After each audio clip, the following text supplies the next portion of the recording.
Estamos aqui para mais um Café com Mulheres.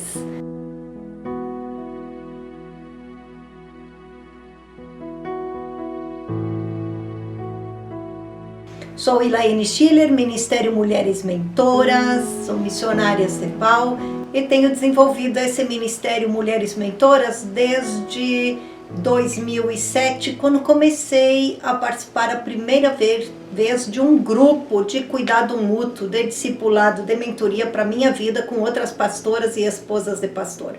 A partir de 2010, agora eu já desenvolvo esse ministério como missionária CEPAL em tempo integral. Muito bem-vinda você que vai tomar esse café comigo, Café com Mulheres. Muito bem-vinda, muito bom. Nós temos no Café com Mulheres nesse mês caminhado com mulheres em suas casas. Já olhamos para a vida de Raabe como casa de lugar de promessa, de espera.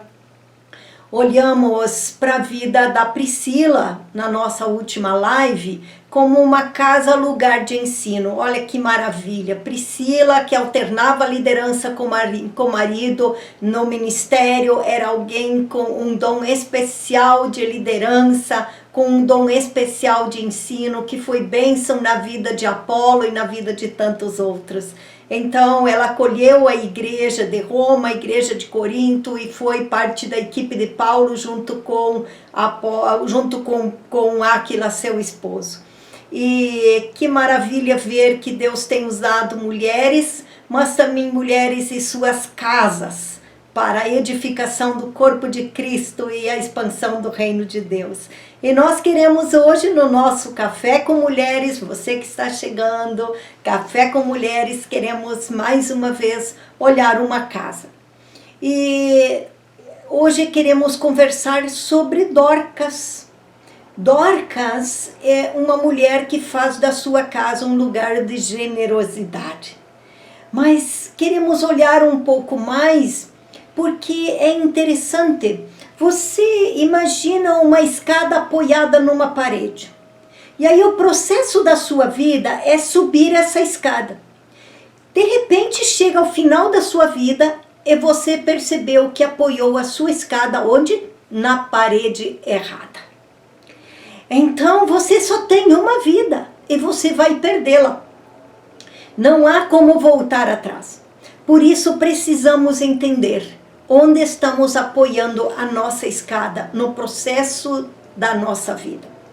E Dorcas é alguém que, olhando do final da sua vida, ali quando ela morre e as viúvas estão chorando, sentindo falta dela, podemos perceber que foi alguém que apoiou a sua escada na parede certa. Quero convidar você que está aí nos assistindo online, você que está nos ouvindo, que você abra sua Bíblia em Atos capítulo 9.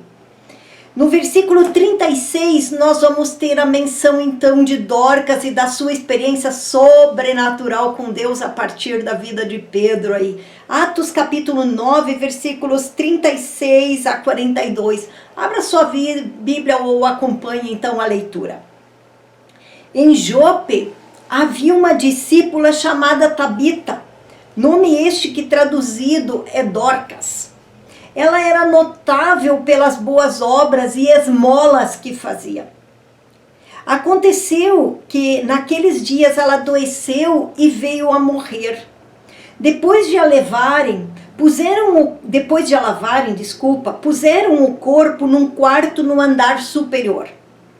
Como Lida ficava perto de Jope, os discípulos, ouvindo que Pedro estava ali, enviaram-lhe 2 homens com o seguinte pedido: não se demore em vir até nós.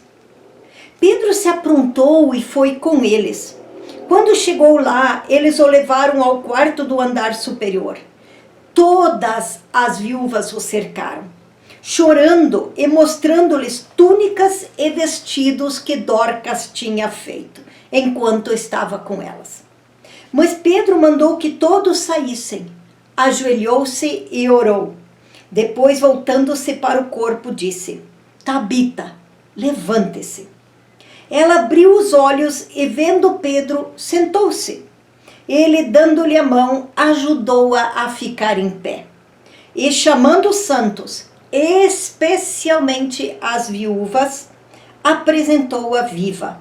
E isso se tornou conhecido em toda a cidade de Jope, e muitos creram no Senhor. Que maravilha! Olha só.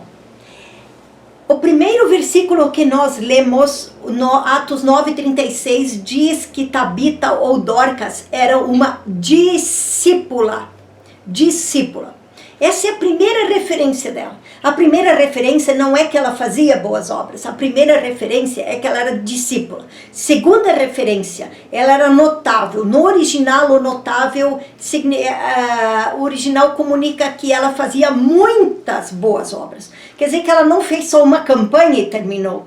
Ela frequentemente, não era esporadicamente, mas frequentemente, era recorrente em sua vida fazer boas obras e esmolas. Então, esse é o contexto. E pelo contexto de entender que as viúvas vêm ali, mostram suas túnicas, mostram seus vestidos, Tabita servia então fazendo esses vestidos. Bem, o contexto das viúvas é interessante porque é bom a gente lembrar que no tempo aqui, porque Tabita é contemporânea dos apóstolos, Pedro, João, os apóstolos. Então, nesse contexto judaico, as viúvas não tinham um INSS, um sistema público de amparo. E é interessante porque na época, quando o marido morria, a herança ia direto para os filhos. A viúva não era herdeira. Um parênteses aqui muito interessante, que na época da Reforma Protestante, no século XVI, Lutero, reformador, foi o primeiro que, por solicitação então ao governo da época, pôde deixar sua esposa como herdeira dos seus bens. Olha como a fé nos dá uma dimensão diferente dos relacionamentos. Que coisa linda, não é mesmo? Fecha o parênteses, voltando para Dorcas, esse é o contexto das viúvas. Então, elas necessitavam de um amparo, se não fosse uma viúva que tivesse situação econômica, elas necessitavam dessas ajudas. Por isso também Atos 6, as mesas são servidas também ali às viúvas do contexto da época. Mas Dorcas tinha esse servir especial às viúvas, e o servir de Dorcas era lhes dar vestimenta. Dois itens que queremos olhar. A vestimenta está ligada a uma necessidade básica de vestimenta. E segundo, de sobrevivência. Segundo item, a vestimenta da dignidade. A pessoa está de maneira que possa, vestida que se possa se apresentar aos outros, não está nua, mas está digna de se apresentar aos outros e se relacionar. Olha que às vezes nós pensamos é só um vestido ou está ligado à vaidade. Não. Está ligado à sobrevivência e está ligado à dignidade. Então o que Dorcas fazia era muito especial, além das esmolas. Olhando para isso, eu fico pensando, me lembrei de Agar lá no deserto, quando ela sai a primeira vez e ela está grávida e Sara, a esposa de Abraão, a despreza. Então ela vai para o deserto, ela sai caminhando e aí Deus pergunta para ela no deserto, de onde você vem, para onde você vai, fica perguntando para ela, uau, o que está acontecendo com você? E ela diz de onde ela vem, mas Agar não consegue dizer para onde vai, ela não tem esperança. Ela está vivendo uma situação de tamanha crise que ela sabe de onde ela vem, onde está o problema, de onde ela está fugindo, do problema que ela está fugindo, mas ela não vê luz no fundo do túnel. Mas ela se refere a Deus, quando Deus então já fala com ela e diz, olha, você vai gerar um filho, Ismael, que vai ter uma grande descendência, dele virá um povo e assim por diante. E Deus também traz uma palavra sobre a vida dela e sobre o filho dela. E é interessante que ela se refere a Deus no final da conversa como o Deus que me vê. É lindo essa perspectiva de um Deus que me vê. Um Deus que me vê, um Deus que vê minhas necessidades. E essa é a perspectiva de Dorcas. Dorcas está vendo essas viúvas. Ela está vendo as necessidades das viúvas. Porque quando eu percebo as pessoas, eu percebo a necessidade delas, eu estou validando elas, eu estou dizendo, você existe, você não é invisível, eu me importo com você. É interessante que tem uma história, tem um povo africano que eles não dizem bom dia, boa tarde, como nós nos cumprimentamos, eles dizem eu te vejo, e o outro responde eu estou te vendo. Porque o ver é reconhecer, é validar o outro. Por isso, quando nós cumprimentamos uma pessoa na rua e dizemos bom dia, boa tarde, nós estamos dizendo eu estou te vendo. Em última instância, estamos dizendo você existe. E como isso é especial? Isso nos valida. Como isso é especial? Quando Dorcas, então, serve essas mulheres com sua costura, com suas túnicas, com seus vestidos, Dorcas está dizendo, eu vejo vocês, vocês existem. Num contexto de uma sociedade que estava dizendo, vocês têm que se virar como se não existissem, eu me importo, eu vejo vocês. Então, aqui Dorcas personifica esse Deus, de alguma maneira, diante dessas viúvas, dizendo, eu sou o Deus que vê vocês por meio de Dorcas. Que coisa linda, não é? E olha só, interessante, Dorcas, então, ela é chamada de discípula. Dorcas é chamada de discípula, conhecida por causa de suas muitas obras. Estamos falando do texto de Atos 9, 36 e seguintes. E é interessante, então, que é este lugar de discípula que dá para Dorcas, que gera em Dorcas esse movimento de servir, esse movimento de ver as pessoas, de perceber as pessoas, de perceber as necessidades de servi-las. Mas o ser discípula, o que significa? Significa que eu tenho um relacionamento com Deus, que eu busco o reino de Deus em primeiro lugar. E eu quero trazer uma citação aqui do livro Conhecendo Deus e Fazendo Sua Vontade, de um autor que nos traz essa perspectiva do nosso relacionamento com Deus. Olha só, buscar o reino de Deus significa que a nossa vida precisa estar relacionada com Deus de maneira apropriada. Nós somos criados para esse relacionamento com Deus, Pai, Filho e Espírito Santo. E esse relacionamento é o aspecto mais importante da minha vida. Se esse relacionamento com Deus não estiver correto, mais nada importa. E ele diz assim, o autor do livro Conhecendo Deus e Fazendo Sua Vontade, nós somos pessoas que gostamos muito de fazer. Nos sentimos sem valor e inútil se não estamos ocupados fazendo alguma coisa. Mas a Bíblia nos leva a compreender que Deus nos diz o seguinte, eu quero que você me ame acima de todas as coisas. Quando você tem um relacionamento de amor comigo, você tem tudo. O que isso significa? O autor continua explicando, dizendo assim, ser amado por Deus é o mais elevado relacionamento. Sabe, o seu relacionamento com os filhos, seu relacionamento com o esposo, com amigos, com trabalho. O relacionamento com Deus é o mais elevado de todos os relacionamentos. E ele é o relacionamento mais completo. A mais elevada posição na vida que alguém pode ter. Isso não quer dizer que você não vai precisar fazer nada para expressar seu amor a Deus. Deus vai chamar você a ser obediente e fazer aquilo que Ele ordenar.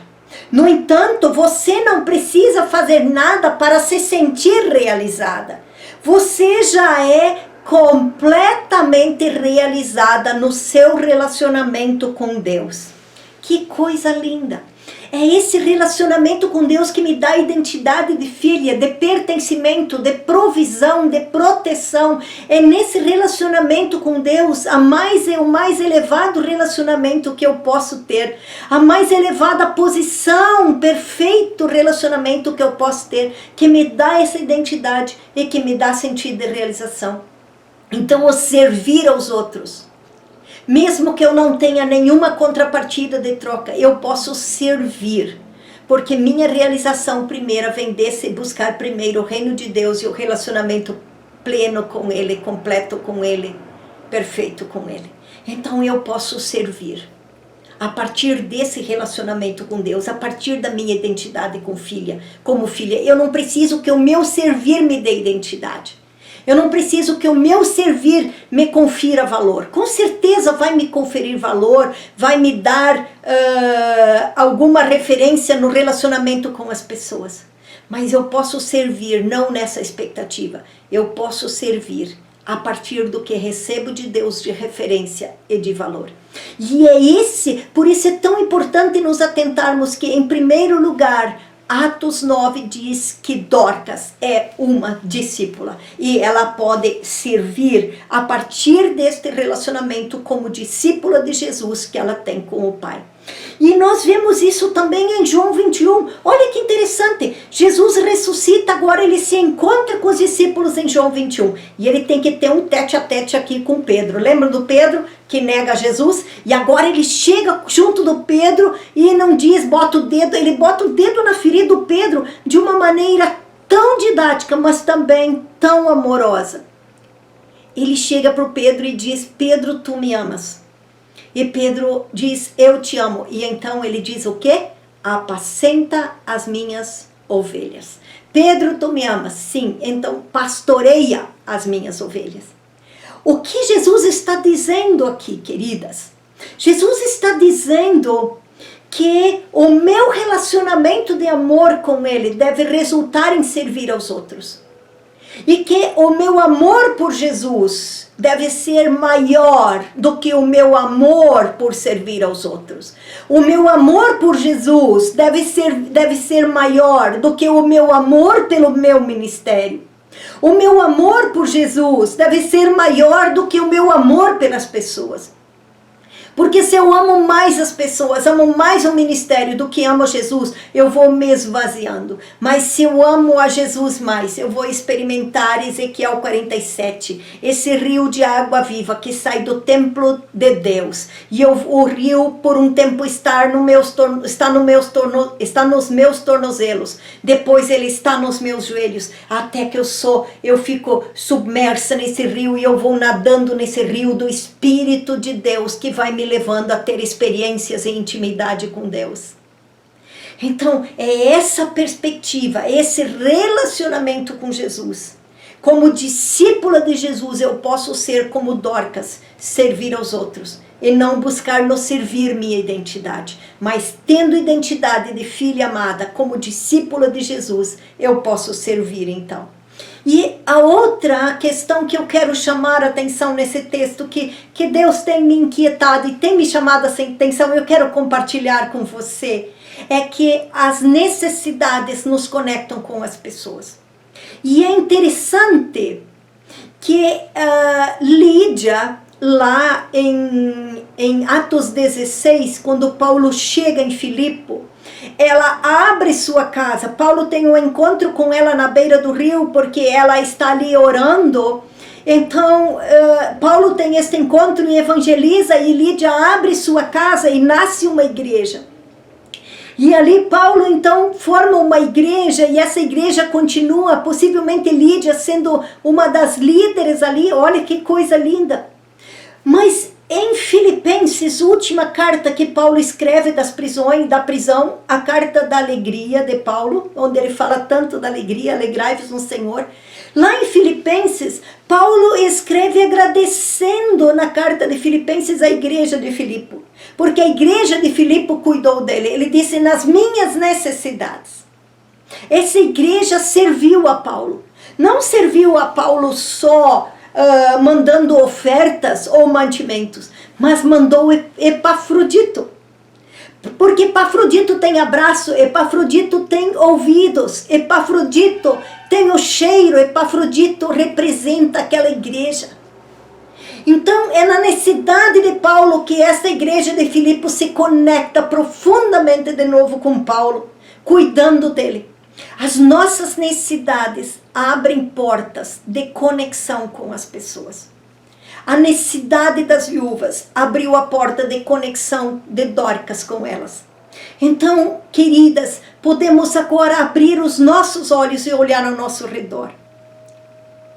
Quais são as necessidades das pessoas que estão abrindo portas, pessoas que não conhecem Jesus? E que são necessidades que eu posso me conectar com elas e apresentar o amor de Jesus para elas. Eu achei interessante, David Cornfield mandou um e-mail alguns dias atrás, falando de iniciativas que podemos ter nesse tempo de estarmos em isolamento social. Ele diz, podemos escrever um cartãozinho com uma mensagem em nosso telefone, colocar na casa dos vizinhos ou nos apartamentos, estando eles ou não, e dizendo, pode me contactar se você quiser orar ou precisar de alguma coisa. Podemos fazer um bolo e deixar um pedaço para o nosso vizinho, um biscoito, e deixar ali um pacotinho pendurado na porta com um bilhetinho. Podemos estar atentos às necessidades, porque Deus pode abrir portas para falarmos e mostrarmos o amor de Jesus para aqueles que não conhecem Jesus, mas também para aqueles que conhecem. Uma outra questão que me chama a atenção é, nós precisamos ser Dorcas na vida uma das outras. Não são só necessidades de sobrevivência física que nós temos, mas nós temos necessidades espirituais de termos mentores, mentoras, discipuladores, discipuladoras, pessoas que investem em nossa vida, pessoas que podemos ligar quando estamos angustiadas ou em crises. Na vida de quem você é uma Dorcas? Na sua vida, quem tem sido Dorcas para você? Nós precisamos de pessoas que caminham conosco em nossas necessidades e nós venhamos a gerar com elas vínculos profundos de relacionamento. Em todo tempo ama o amigo, mas na angústia o amigo se faz irmão. Na necessidade a amiga se faz irmã. Provérbios 17:17. É na necessidade que nós geramos vínculos mais profundos de conexão. Estamos vivendo tempos de profundas necessidades em todas as áreas.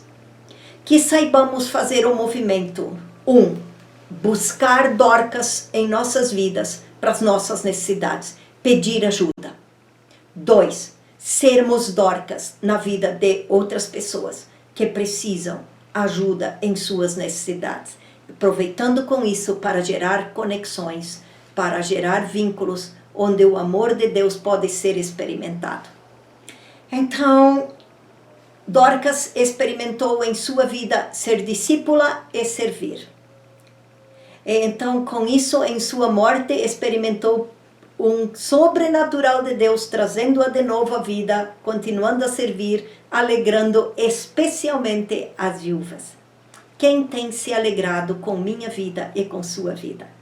Queremos ser discípulas de Jesus, seguidoras de Jesus, que o amam profundamente, apaixonadas por Jesus, e então podemos servir.